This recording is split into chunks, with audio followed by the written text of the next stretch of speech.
जय श्री कृष्ण सभी भक्तों को।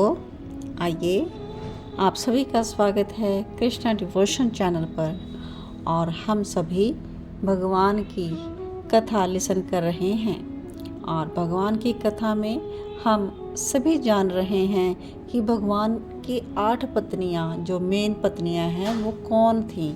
वैसे तो भगवान श्री कृष्ण के 16,108 रानियां थी, लेकिन 8 मेन जो उनके विवाह हुए उनके बारे में हम जान रहे हैं। तो यह वीडियो आगे भी शेयर करते रहिए ताकि सभी लोग जागरूक हो सके और इस बात से वह निकल सके कि भगवान श्री कृष्ण ने इतने विवाह कैसे और क्यों किए।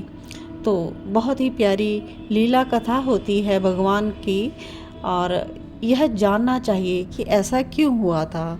तो आप सभी बहुत ही सौभाग्यशाली हैं जिन तक भगवान श्री कृष्ण ने यह कथा पहुंचाई है और आप भगवान की कथा को श्रवण कर पा रहे हैं।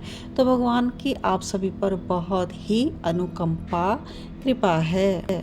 तो आप सभी ने पिछले भाग में श्रवण की भगवान श्री कृष्ण और सत्यभामा के विवाह की कथा। तो आइए आज के भाग में हम आगे की कथा को कंटिन्यू करते हैं।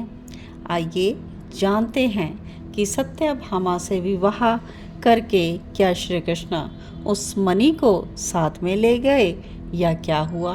तो चलते हैं। भाग 217 है आज का, और मणि का कलंक जो है अभी तक जो है श्री कृष्ण पर था वो उतर चुका है, लेकिन अब मणि का कलंक किस पर लगने जा रहा है, आइए आज की कथा में हम लिसन करेंगे। तो सभी एक बार प्रेम पूर्वक बोल देंगे जय श्री कृष्णा। रिकैप देख लेते हैं। पिछले भाग में हमने लिसन किया कि भगवान श्री कृष्ण ने जामवंत से सत्यजीत की मणि लेकर सत्यजीत को वापस कर दी, लेकिन सत्यजीत अपने आप में बहुत ही शर्मिंदा हुआ जब उसे पता लगा कि भगवान श्री कृष्ण ने तो कुछ भी नहीं किया था, उस पर तो उन्होंने ऐसे ही कलंक लगा दिया था। तब उन्होंने अपनी पत्नी से बातचीत करके अपनी बेटी सत्यभामा का विवाह श्री कृष्ण से करना तय कर लिया और मणि भी उनको देनी स्वीकार की दहेज के रूप में। लेकिन भगवान श्री कृष्ण ने अभी सत्यभामा को तो स्वीकार कर लिया है, लेकिन मणि को स्वीकार नहीं किया है। अब आगे सत्यभामा से विवाह करके श्री कृष्ण हस्तिनापुर चले आए, क्योंकि उनको सूचना मिल गई थी कि लाक्षागृह में पांडव मारे जा चुके हैं, अग्नि लग गई है वहां पर। तो यह सूचना मिलते ही श्री कृष्ण और बलराम द्वारका से चल दिए थे। और जब सत्यभामा को पता चला कि उनके पिताजी को मार दिया गया है उनके ही भाई शतधन्वा ने, तो वह अकेले ही रथ में बैठकर द्वारका से हस्तिनापुर पहुंच गई थी। रूखे केश, अश्रुओं से भरा उसका मुखमंडल, और वो रोते हुए कह रही थी, मेरे पिता सत्यजीत को मार दिया भाई शतधन्वा ने, यानी कि उनके चाचा जी ने। श्री कृष्ण यह सुनकर बोल उठे, उस शतधन्वा की इतनी हिम्मत, और बलराम भी क्रोध से कांप उठे। शतधन्वा ये वो व्यक्ति था द्वारका में जिसकी दृष्टि सत्यजीत की मणि पर थी। वो चाहता था कि सत्यजीत की पुत्री से मेरा विवाह हो और मणि मुझे मिल जाए, पर यह हो नहीं सका क्योंकि सत्यजीत ने अपनी पुत्री श्री कृष्ण को दे दी थी।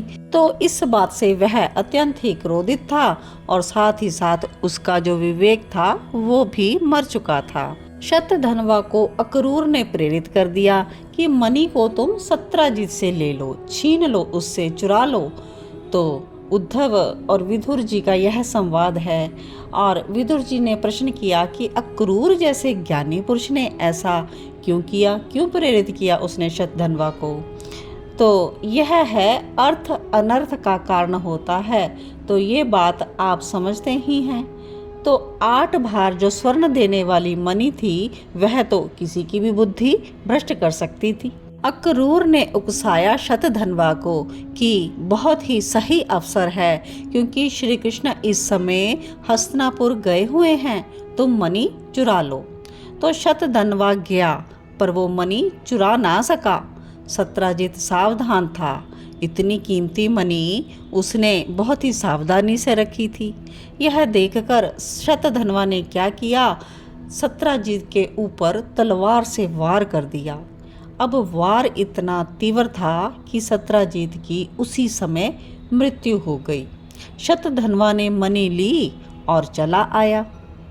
उसने सोचा नहीं था कि सत्यभामा इतनी तेज निकलेगी कि रात ही रात में वो द्वारका से रथ लेकर हस्तिनापुर के लिए चल देगी। और सत्यभामा वहाँ से चल पड़ी थी और पहुँच गई थी श्री कृष्ण के पास हस्तिनापुर में। अपनी रानी सत्यभामा की बात सुनते ही श्री कृष्ण को गुस्सा आया, मैं नहीं छोड़ूंगा शतधन्वा को। और गुस्से से श्री कृष्ण और बलराम रथ में बैठकर चल दिए। अब उन्होंने उद्धव से संपर्क भी किया था कि शतधन्वा कहाँ है यह पूछा, और गुप्तचरों से जुटाकर सूचना मैंने श्री कृष्ण को कहा कि वो इन दिनों मिथिला में रहता है। अब श्री कृष्ण बिना द्वारका आए मिथिला के लिए वहीं से चल दिए, हस्तिनापुर से मिथिला के लिए। शतधन्वा जहाँ था रथ वहीं रुका। श्री कृष्ण को शतधन्वा ने देखा तो वो भागने लगा, पर श्री कृष्ण से वो कहाँ भाग पाता। एक मुष्टिक का प्रहार किया श्री कृष्ण ने और शतधन्वा का वध कर दिया। और उन्होंने शतधन्वा की मृत देह को टटोला, लेकिन उन्हें मणि नहीं मिली। तो वे बलराम की ओर देखकर बोले, दादा मणि कहाँ है? बलराम भी व्यंग में बोले, क्यों लीला कर रहे हो कृष्ण, तुम्हारे पास ही है मणि, चलो अब द्वारिका। बलराम की बात सुनकर श्री कृष्ण दुखी हो गए। ओहो, मेरे बड़े भाई को आज मेरे ऊपर विश्वास नहीं। सब समझते हैं श्री कृष्ण अर्थ अनर्थ का कारण है। आज बलराम को कृष्ण के ऊपर विश्वास नहीं हो रहा। श्री कृष्ण ने अपने मित्र उद्धव से कहा कि पता करो अक्रूर कहाँ है, और पता करके बताया उद्धव ने कि वो मिथिला में ही है, और हाँ बहुत से यज्ञ कर रहा है, ब्राह्मणों को सोना दान दे रहा है। श्री कृष्ण ने कहा, इतनी संपत्ति कहाँ से आई अक्रूर के पास? तो उद्धव कहते हैं कि आप मिथिला में ही हैं, आप जाकर मिल लीजिए अक्रूर से। नहीं, मैं द्वारिका आ रहा हूँ। इतना कहकर श्री कृष्ण द्वारिका में कुछ दिनों तक पहुँच गए और अपने ससुर सत्यजित का संस्कार करवाया, बाकी सब कर्म विधि से करवाए।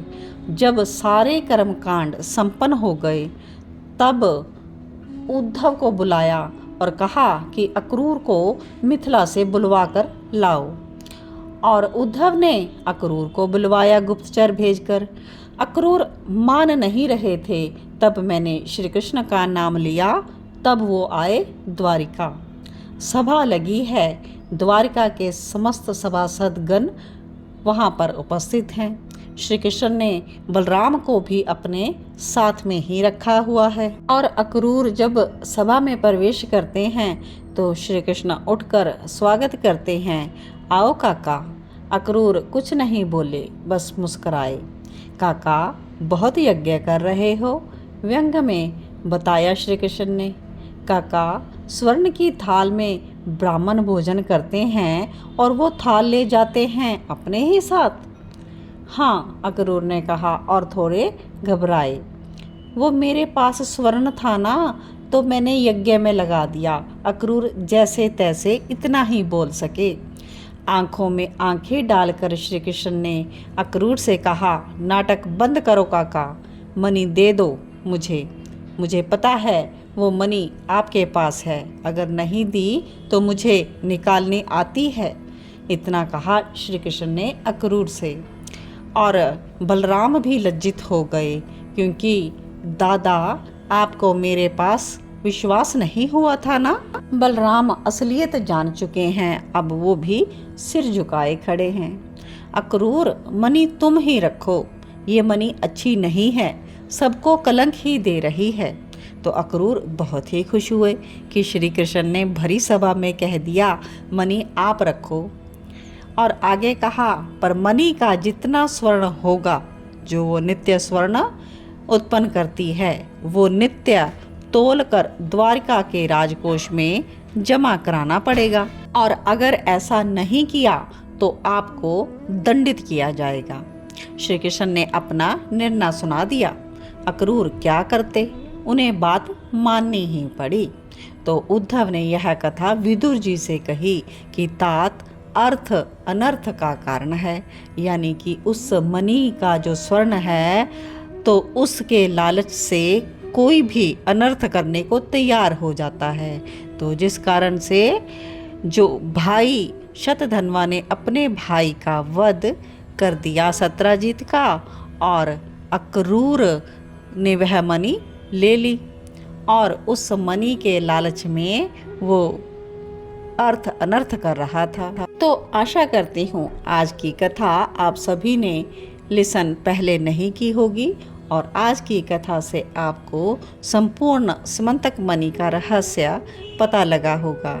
तो आज की कथा यहीं पर विश्राम लेती है, लेकिन आगे की कथा में भगवान श्री कृष्ण का किसके साथ विवाह होता है और किस सिचुएशन में होता है, क्यों होता है, तो हमारे श्री कृष्ण की प्यारी सी लीला अमृतमयी कथा को लिसन करने के लिए जुड़े रहे कृष्णा डिवोशन चैनल के साथ। और चैनल पर अगर आप न्यू हैं तो चैनल को सब्सक्राइब ज़रूर कर लें, कथा को आगे शेयर करते रहें। वीडियो अच्छा लगा हो तो लाइक कीजिएगा।